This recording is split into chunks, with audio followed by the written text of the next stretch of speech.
আহা গো, খুব কষ্ট হচ্ছে তাই না? তা কষ্ট তো হবেই। তৃণমূলের দলে নাম লিখিয়েছেন, তৃণমূলের মিটিংয়ে যাবেন, আর সোনা চুরি হবে না, এটা তো হতে পারে না। আপনারও হয়েছে দিদি, আপনারও তৃণমূলের দলে নাম লিখিয়েছেন, তৃণমূলের মিটিংয়ে যাবেন, আর সোনা চুরি হবে না, এটা তো হতে পারে না। চুরি হবেই।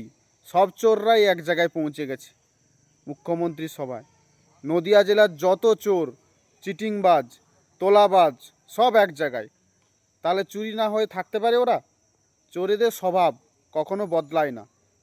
তাই আপনারা সংযত হন। 500,000 টাকার বিনিময়ে তৃণমূলের মিটিংয়ে যাওয়া বন্ধ করুন, না হলে দেখতে পাবেন এইরকম চুরি হতেই থাকবে। আর কান্না করে লাভ নেই। এরা চোখের জল, কখনো চোখের জলে দাম দেয় না। এরা হচ্ছে দুর্নীতিবাজ। তাই এদেরকে বিদায় দেন। 2026-এ বিজেপিকে ক্ষমতায় আনুন। কারো সোনা চুরি হবে না, কারো পাস চুরি হবে না, কিছুই হবে না। এবং লক্ষ্মীর ভাণ্ডারও পাবেন 3,000 টাকা করে। 1,000 টাকায় কিচ্ছু হয় না।